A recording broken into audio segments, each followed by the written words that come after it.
Welcome to the world of science fiction where extraordinary tales come to life.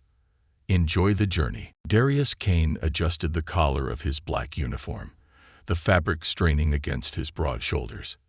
The orbital station Elysium hummed around him, a melting pot of alien diplomats and human engineers.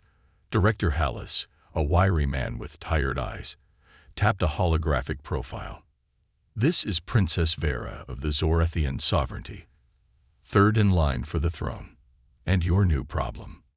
The image showed a striking woman with cobalt blue skin, her silver hair braided with jewels. Her smirk was pure arrogance. Problem. Darius crossed his arms. I'm security, not a babysitter. She's had 5 handlers quit. Last one ended up in medbay after she accidentally triggered a zero-gravity field during his lunch. Hallis sighed. You're the only one stubborn enough to handle her. First encounter. Vera's suite was opulent, a mockery of station austerity. She lounged on a floating divan, swirling a glass of luminescent wine. Another human.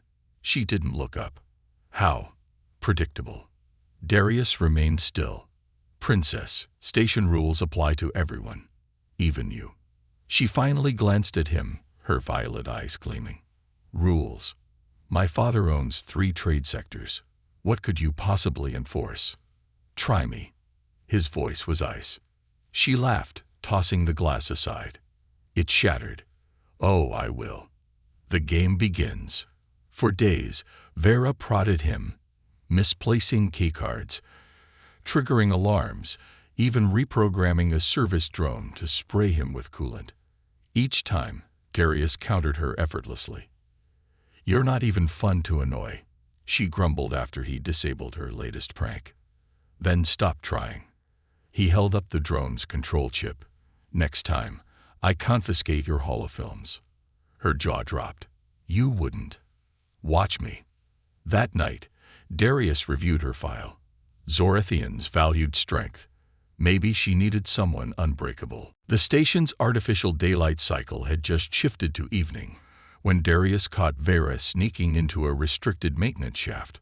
She froze mid-crawl, her lithe form halfway inside the access hatch, her jeweled braids catching the dim glow of the emergency lighting. Going somewhere. Darius crossed his arms, blocking the corridor behind her. She twisted to look at him, her violet eyes flashing with irritation. I was bored. These human stations are so dull. Restricted areas aren't for entertainment. He didn't move. She scoffed and wriggled backward, dropping gracefully to her feet. You're no fun. The last guard at least pretended not to see me. I'm not your last guard. She stepped closer, her chin tilted up in defiance. No, you're not. You're different. Her voice lowered, almost curious. Why don't you react like the others? Because I don't care about your title. A slow smirk curled her lips. Good. Then this will be interesting. Before he could respond, she lunged. Not at him, but past him, her movements startlingly quick. Darius pivoted, catching her wrist before she could dart down the corridor. She hissed in frustration, yanking against his grip, but he held firm. Let go. No. Her free hand lashed out, aiming for his face. He caught that wrist too, forcing her arms down between them.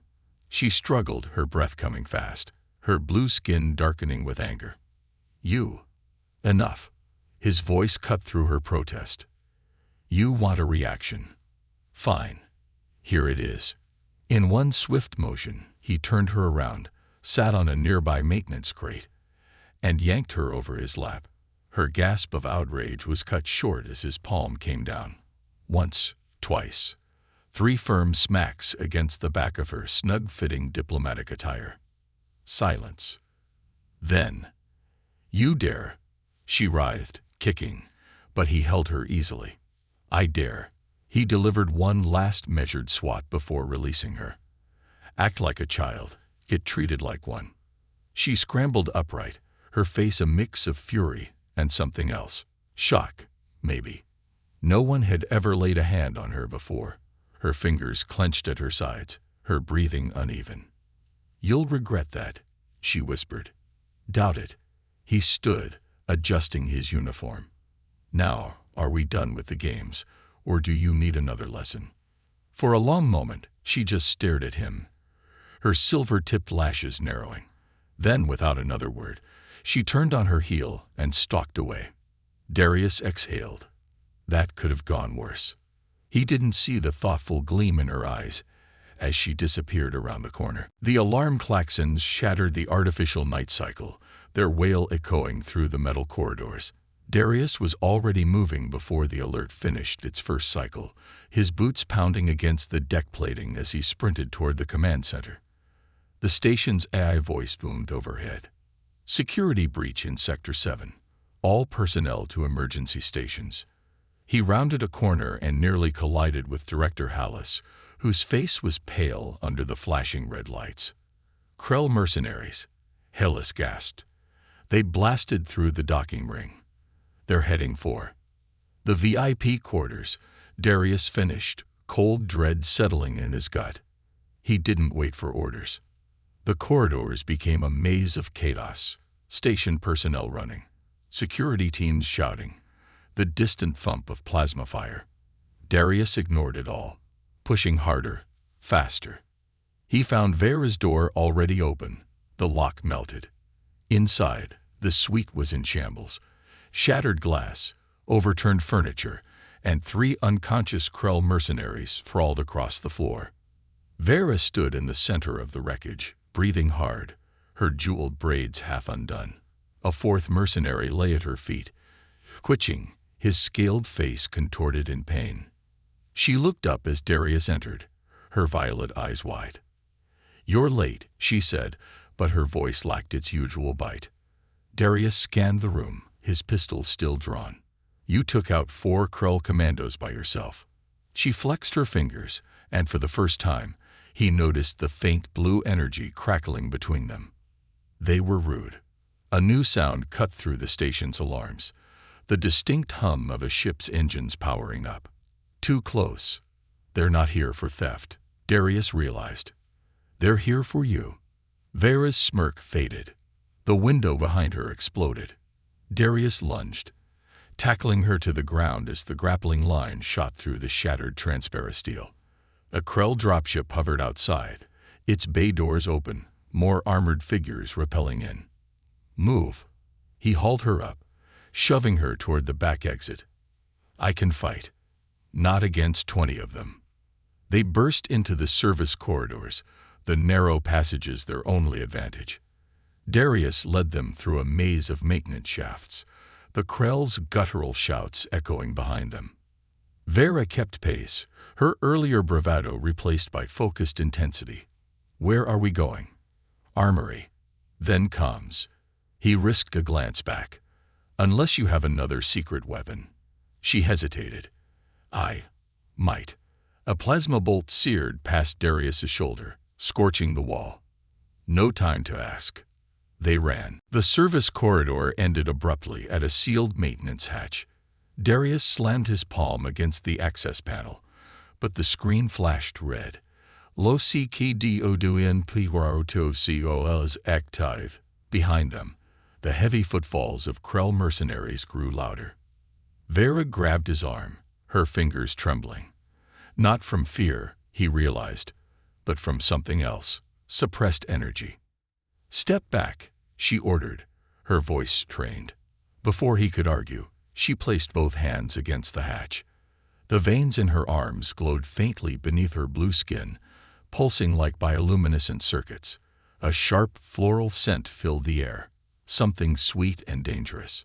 The metal under her palms began to warp. Darius stared as the reinforced alloy softened like wax, peeling back to reveal a jagged opening just large enough to squeeze through. "Go." Vera gasped, her breath coming in ragged bursts. He didn't hesitate. They tumbled through into a dimly lit storage bay, just as the first Krell rounded the corner. The mercenary roared, leveling his plasma rifle. Vera whirled, throwing out a hand. A visible wave of shimmering particles erupted from her fingertips, hitting the Krell square in the face. He staggered, clawing at his eyes, then collapsed to his knees, choking. Darius yanked her behind a stack of cargo crates. What the hell was that? Pheromone strike, she panted, slumping against the crates. Her glow was fading fast. Zorathian defense mechanism. Works on most reptilian species. He studied her, the sweat on her brow, the way her hands shook. It drains you. She gave a weak smirk. Worth it. A new sound cut through the bay. The screech of metal on metal. Above them, the ceiling panels shuddered. They're cutting through, Darius growled. He scanned the bay, weapons locker in the far corner, but no time. His eyes landed on a cluster of industrial coolant tanks. A plan snapped into place. Can you do that pheromone thing again? Just for a few seconds. Vera followed his gaze to the tanks and understood. I can try. On my mark. He gripped his sidearm, counting the footsteps above them. 3, maybe 4 Krell. The ceiling panel burst open. Now. Vera surged up, arms outstretched. Another shimmering wave burst forth, catching the first 2 Krell mid-descent. They writhed, crashing into shelves. Darius fired. His shot struck the coolant tank's valve. Frost-white vapor exploded outward, engulfing the remaining mercenaries in a cloud of freezing gas. Their agonized shrieks echoed as their reptilian skin flash-froze. Silence. Then, Darius. Vera's voice was barely a whisper. She slumped forward, her glow guttering out. He caught her just before she hit the floor. Her skin was ice-cold. Hey, stay with me. He tapped her cheek, but her eyelids fluttered weakly. The pheromone strikes had taken too much out of her. A distant explosion rocked the station. The Krell weren't done yet. Cradling Vera against his chest, Darius made for the armory. They needed gear. They needed backup.